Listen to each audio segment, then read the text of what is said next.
I'm sure many of us know someone, if not you, who's felt uncomfortable talking about religion and money or just have feelings of shame or guilt about it.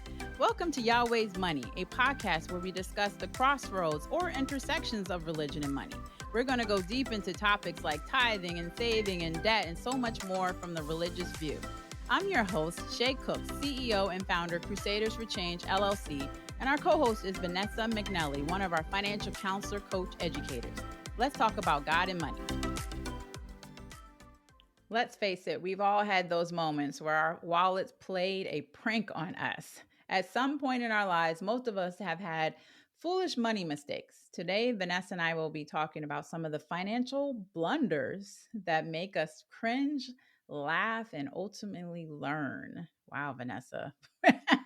I know. And I think, unfortunately, we have a lot of these stories. A lot of these stories, but guess what? That's human nature. You're going to mess up and it's We are. okay. How many times have I said we got to make making mistakes, messing up, just doing crazy stuff sexy because you're going to learn from it. It challenges you, it makes you change, it makes you a better person. So It really there's does. nothing wrong with making financial blunders as long as you learn from them, right? So Exactly. So Proverbs 27:23 tells us, know well the condition of your flocks and give attention to your herds. So basically be vigilant over your finances, people. You got to know what's going on in the herd. You do. And honestly, I mean, how much more clear can we be? I mean, God is telling us right there, just know your stuff and Know know your what you're stuff. doing. So, and I think that leads to a lot of, these mistakes that we make and these regretful purchases that we make too. Mm. So if we learn from these things, hopefully, we're going to be a little better at, being a Proverbs person this week versus a Proverbs woman. But yeah, Mm. or I don't know. I feel like some of these purchases that we make, we do them because of others. We do them to fit in. A lot of them is just because we feel like we're not good enough to be, Mm. one of the numbers. But like when we buy things, what's one of those big purchases that a lot of people buy often and spend way too much on? First thing that comes Mm. to my head, electronics. Well, technology is taking over the world. So, everybody's got to have the big Yeah. TV, the newest video equipment. I Yeah. mean, phone. I mean, the list goes on, right? Mm-hmm. Shoes Mm-hmm. is beyond electronics. But yeah, I mean, wow, everybody. But there's shoes that have electronics built into it. I There mean, it's are. crazy. Yeah, and we buy these things to fit in or to be part of a clique, and we don't even really get to enjoy them a lot of times. I know some people buy shoes and they collect them and they have them sitting on their walls, and they don't even really get to enjoy that purchase that they made. They bought it to impress people, or like I said, to be part of that social group or whatever that might be. Hmm. And I know a lot of times we buy things and we don't need a new one. We buy them and we add more to the collection. So it's not even a replacement for some of these things. But with electronics, I think that's the big one that we buy. I mean, heck, how often do new phones come out? I know every year. Right? Yeah. And I know Every you and year. we don't do that like a lot of people Not at do. all. But, Yeah. people are always on the hook for these things and they're making payments on these things. And it's like, why are we doing that? What do we Yeah, get from that? exactly. What do you get from that? And I don't want to shame anybody. If True. that's your thing, if you're a collector, I am personally don't collect any things. I mean, the only thing I may collect is I've been a collector of like purses back in the day and some clothes and some dress shoes, never tennis shoes and books. I'm always buying books that I never read, or I read a little bit of it and then I'm like, why did I buy this book? Yeah. But Yeah. other than that, I don't. My husband always say he collects. He's the big bourbon whiskey guy now, and the Jordans, and he wears all his Jordans. There's so many you can't wear them all the time. I was like, oh my god. But there's things he buys. I'm just gonna put him on blast, like underwear. It's like, dude, how much underwear you need? Like, I Yeah. don't understand. But Yeah. I think that comes back from something in childhood where he didn't have. He had holy underwear. He had something going on, and mom couldn't afford Right. to buy him underwear. Whatever the situation might have been, he feels like he's got to have so much in case Hmm. and so there's some like stuff from childhood that comes into play later in life. But then, Hmm. like you said, there's those trends that, or people just trying to keep up with whoever, the Kardashians, Carters, Yeah. whoever. Yeah. And it's like, really, why are we having all of of this Right. stuff, you know? Exactly. Exactly. Yeah, one of my mom's really good friends, she always had a good philosophy with this. Her idea was always, you may need new, but you don't need more. I love that. And it was such a great thing. So even, little things like buying, bra and panties, she would always replace her old ones, but she Exactly. would never, accumulate more. So she always had enough and she always had, newer things. But with everything, she didn't need more. It's like how many pairs of blue jeans can a person wear? You I know? know. So it's like you may need new, but you don't need more. So that's something Yeah. I'm trying to be better at. I'm not very good at it yet. I do Hmm. like to shop, but it's something to kind of use in our everyday life. You may need new, but you don't need more. Because I think a lot Exactly. of us, we do have enough. We do have Hmm. enough. So it's just replacing. And then if we have those things and we can donate to others who don't I was have, thinking the same thing. right? Exactly. Yeah, so we can have some good come out of this too. Hmm. But a lot of times, we'll buy something and we regret it almost as soon as we get it home. And that's something that we really have to work on and maybe talk through with these purchases too. And that happens a lot with impulse buys, especially. It really does. You're right. Yeah. I've had some major impulse buys. I think the biggest one was a motorcycle.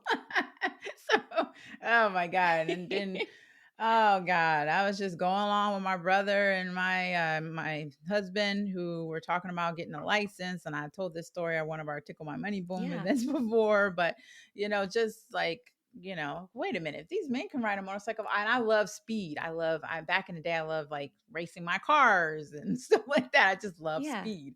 I mean, at one time I thought I was going to die in a car accident because I was speeding so much because I just loved I had this need for speed. Like I was one of those. Hmm. So a motorcycle just made sense. And so when they started talking about it, I'm like, oh, I want to get a motorcycle. And I always have to put out there that they had to test several times. I got my license on the first try. You go, So, Shay. I know, go Shay. And so, but we bought these two sports bikes and Hmm. I'm talking 10, $15,000 each. We bought them with a loan, but we paid them off like within 5, 6 months. But the thing is, we're sitting in our garage for years and we're not even using them. And I was like, oh my, and every time I would go out in the garage, I'm like, oh Yeah. my God, it was like this big old machine sitting in there, beautiful Hondas, like we had a 250 and a 600, beautiful machines. But I'm like, Mm. I'm not using these because after a while, my husband with the back and stuff, he couldn't ride them. But then also, it's like I could die. True. I True. as I get older, it's like I'm more risk averse, and I'm like, Oh, if I get hit in a car, it's very different than if I get hit in a motorcycle. So, definitely. I Yeah. started having this like, I'm like, no. Oh, and I still want to be able to ride again, and maybe just get like a cruiser next time. But that was the biggest impulse buy. And Yeah. it ate at me. And it was like, and seeing it every day, sometimes I didn't even want to go in my garage because I was like, I would shame myself. Like, what were you thinking? Like, it Yeah. was cool while it lasted, but thank God we were able to sell it and we gave my dad one. So it was like, it wasn't all Oh, lost, but it was yeah. just like, oh my God, and I know that's like first world problems, people. I understand that, being able to buy a motorcycle, not many people can do that. So, but I know people have impulse buys around smaller items, Right. obviously. Yeah. Yeah. Yeah. With my impulse buys, one of my big things is makeup. I buy Mm, a lot of makeup just to try things and see if they actually work, which is a smaller yeah. purchase, but that adds up over time. And it's like nobody needs like 27 foundations. Nobody needs that, especially when they're not, not the right shade or whatever that you're going to Yeah, wear. exactly. So, there's all these little things that do add up. And with that, it's like, okay, how many of this do I need? How many of that do I need? And that's how people become hoarders. They start buying all these things and they start keeping them. But yeah, and then I think my other impulse is I travel a lot. Travel is something I Mm, really love. And I know when my mom was alive, she helped me with this impulse purchase. We would talk on the phone and we would always try to plan something to look forward to. And I would call her and my expectation was she would kind of bring me back down to earth and talk me out of mm. things, but she would always talk me into things. Really? So I would call and be like, oh my gosh, I found this deal. do you want to go to, do you want to go on a cruise this, next month? And she'd be like, yes, here's my credit card. Let's go. And it was just always like a yes, always a yes, Mm-hmm. which, some impulse buys are good, but Yeah. really it's hard to make these decisions when you feel like you're in this moment and you have to make that decision right then and there. The And we FOMO is real. exactly, Yeah. exactly. And there was nothing wrong with taking a second, stepping back, and just saying, is this the right thing? Mm-hmm. But we just tend to not do that. We tend to not do that. That's so true. And I also overanalyze purchase. So I'm an extremist. So I either go Yeah. all in or all the way and Mm-hmm. I'll think like if I need a computer, I will wait till that thing is about can't start before I buy another one. My husband's like, you've known for years that this computer needed to be replaced. I'm like, and that's Mm-hmm. why it took Mm-hmm. me, I went from the 8 to the 14 on the Mm-hmm. iPhone because I'm like, why am I going to buy 9, 10, 11, 12? 13 when Exactly. my phone is still working. I'm Exactly. not doing that. I mean, and Yeah. I know people that do it every year because they want the and whatever, but I am just Mm-hmm. not that person. So I overanalyze too much. Mm-hmm. And I think I kind of overanalyzed the motorcycles, but I was also in the moment and we were making good money and we had, the savings and all that. So financially we were set. But then I was like, ugh. Yeah. But yeah, I think my impulse buys are Target and Walmart. I am I with can't you. I I am cannot go so with into those you. places Oh. without spending $100. It's like Shay, as soon Mm-hmm. and then I think I told you and TJ, I went in there. I stopped going for like 4 months, and then I spent $400, and I was like, I just made up for the 4 months I didn't go. I just really am like, I don't even know if it's an addiction or an impulse. I don't know Yeah. what Target and Walmart is, Yeah. but it's just yeah, Yeah. Yeah. And, yeah. and that's something too. When I go to those places and you're at checkout and they're like, oh, did you find everything you need? And my answer is always like, I didn't need anything. I came in and I found things I wanted, but yes, I did find everything I needed and wanted today. I always say I Right? found more than I always found more than I Yeah. needed. Exactly. Exactly, exactly.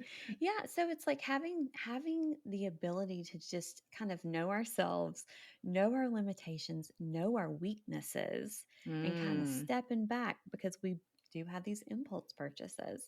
And then a lot of times we buy really expensive things when we don't need to. So it's like instead of buying a good pair of tennis shoes, we buy the best pair of tennis shoes. They cost Mm. 4 or 5 times what the other ones would do, and the other ones would work just fine. But a lot of times, I think that equates to who we're hanging out with and what our Mm. friends have and what we're seeing constantly. Yeah, I know. I was thinking, can I relate? Because when so we were in Turkey, I hung out with a woman, military spouse, and her husband he was retired Air Force, but also a GS 14 or 15. So they had the bigger house on the base. They had all this Hmm. beautiful furniture. And then even my boss at the time, I'll never forget, Janet is her name. She had just this beautiful house. She was like a GS 14, 13 or 14. So she had the bigger house on the base as well, all this beautiful furniture. So hanging out with her, and I think the other lady was named Jody, and we would go to all the Turkish markets and buy Hmm. furniture. And I actually went in not even planning and came out with like a $3,000 bedroom set. I've been there, Shay. I understand.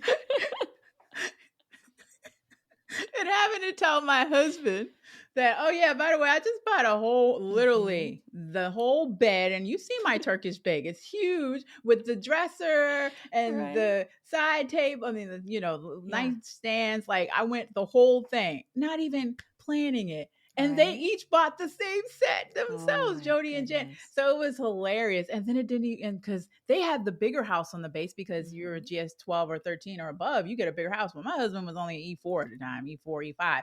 So like we had a small house. We had a 900 Right. square foot little duplex. And we Right. couldn't even put the bed in the bedroom.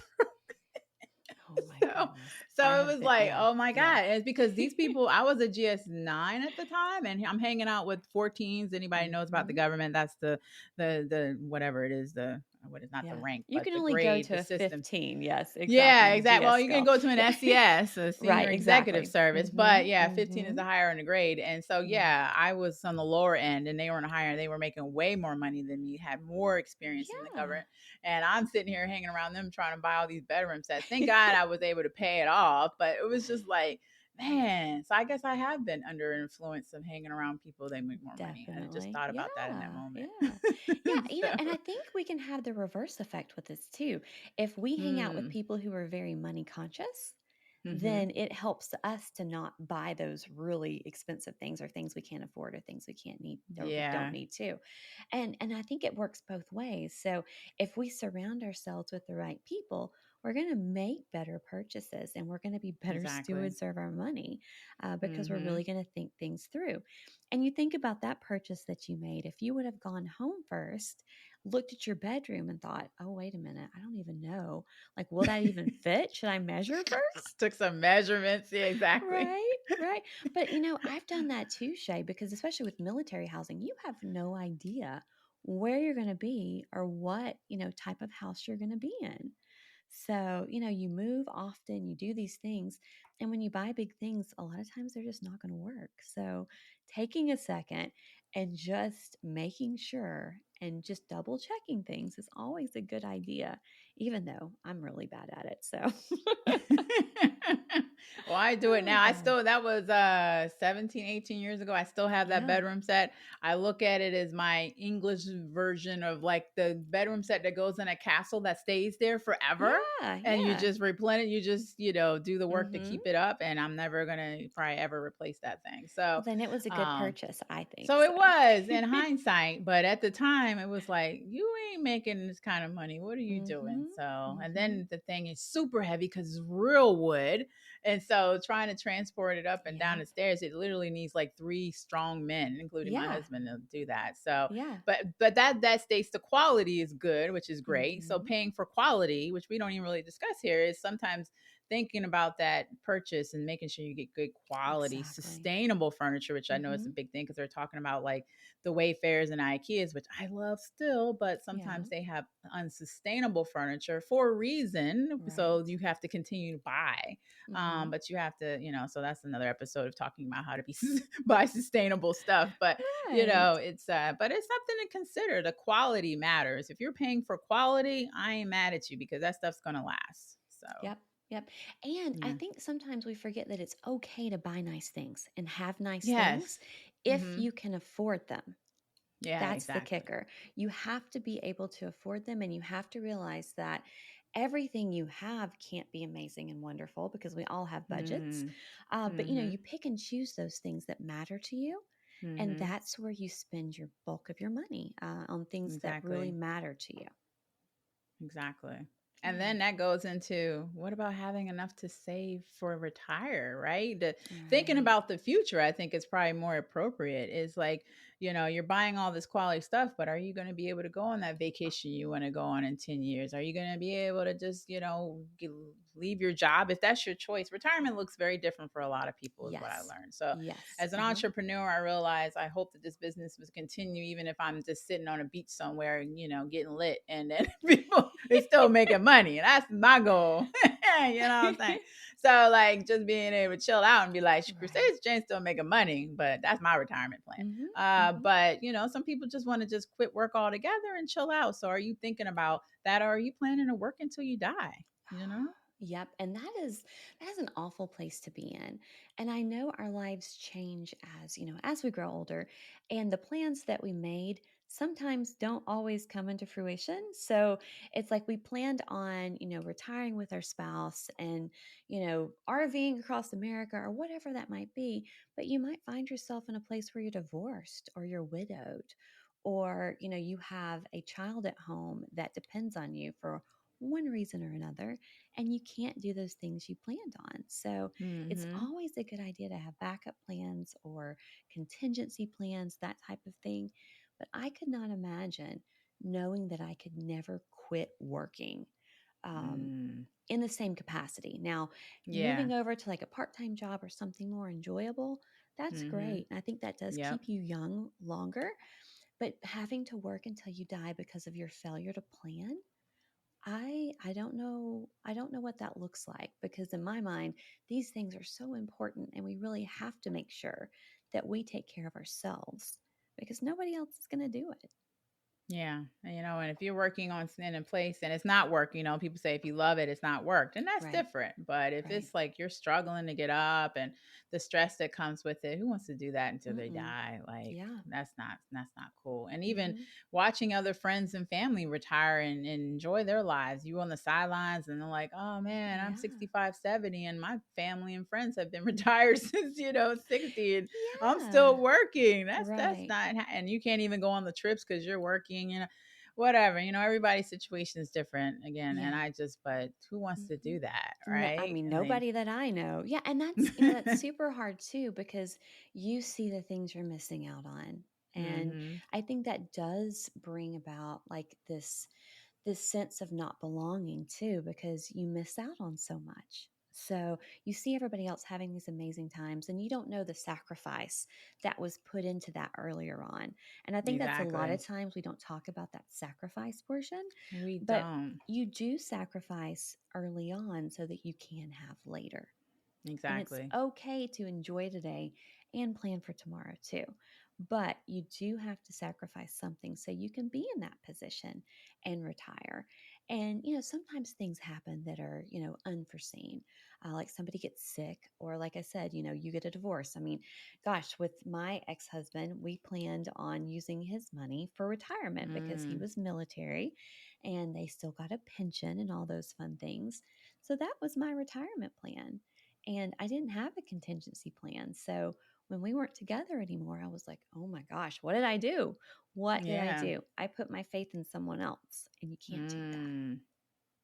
And God says in the word, or in the word says, Proverbs 21:5 says, good planning and hard work leads to prosperity, but hasty shortcuts lead to poverty.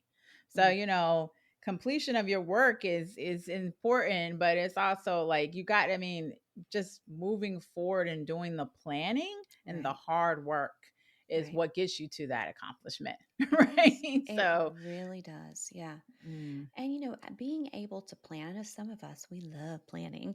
And that's one of my things. I love to plan. Yeah. Planning is fun to me. But when you don't love to plan and it's something that stresses you out, find somebody that does love that and do it together, and, Do lean it on each together. other with that. Exactly. Especially if you're doing it, in a godly way. And having Mm-hmm. that as kind of the backbone of what you're doing and saving for is always having God there. And I think that's going to help us with our patience and making better decisions. And all of those things will kind of align when we do it in a way that would be pleasing to God. So, Exactly. yeah, and then we think about all these things too. And we think about getting to that point where, you may have to borrow money from people with all these faux pas. And I've never really been in that situation, thank Mm-hmm. goodness, where I've had to ask friends or family for money because I couldn't make it through the month. And I've been on the other end of that. Yeah, we're the But lenders in the family. yeah, yeah, exactly. And it's usually the more responsible people who do save and Yeah, plan. Vanessa and Uh, I are the lenders, and we're not trying to say we all that because we never had to no, borrow money. It's just that yeah, God has blessed us to be the lenders, but also it's kind of a curse too. exactly. Exactly. And I can't imagine the shame and embarrassment that comes Mm, with all of that too, and feeling like you have to ask. mm-hmm. And I don't know that feeling, because thankfully I've tried to make good decisions, and there's always Mm-hmm. bad things that happen. But at the same time, I think sometimes we get stubborn and we're not going to ask either because we have That's very pride. true. Hmm. That's We have probably why I pride, never ask. It's because I'm right? stubborn and I'll be like, I'll just go without. And that's Exactly. not bad either. No. I am I will sacrifice and discipline myself to a point where, yeah, I probably should have asked for money for food or clothes, but Yeah. hey, it's not like I didn't have any clothes and I Right. just chose to eat really Yeah. cheap food or just, whatever, because I wasn't going to call my family. But on the shame and embarrassment side, for the people that have to borrow, that has messed up relationships in people's families, including mine, where my Yeah, siblings and my parents have not talked to me or whatever because of the shame they felt for asking me for money. It wasn't me exactly. making them feel a certain way. It was them making themselves feel a certain way. Right, So then they want right. to cut themselves off from me because they can't see Shay because I owe them money. Well, hey, I ain't, most I time when know. I give money, I give a gift because I know I ain't gonna never see it back. So, Right. but that shame and Yeah. embarrassment is real. It Very real. really is. I know I've been going through that too with a family member. And it's like, I will call and I will text and I reach out because on my end, it is what it is. They lost their Mm. job and they're going through a hard time. And I just want to make sure they're okay. But I think Yeah. they're so embarrassed and they're so worried Mm-hmm. that they can't repay me that they've just cut contact. And to me, it has nothing to do with the money aspect, even though on their end it does.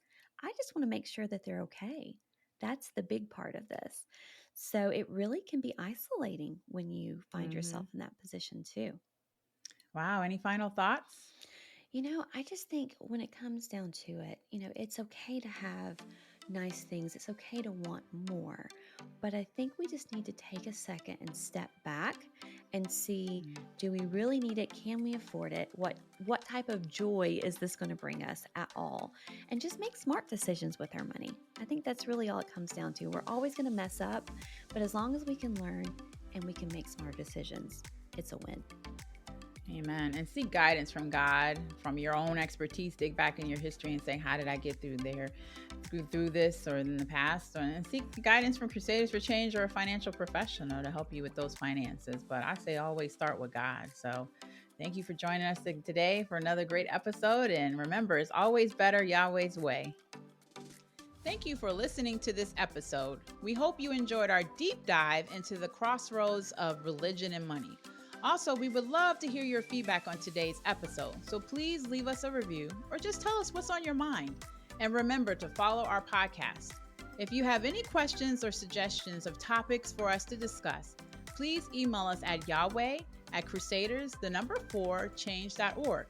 To hear all of Yahweh's Money latest episodes, please visit us at www.crusaders4change.org or wherever podcasts are found. God bless.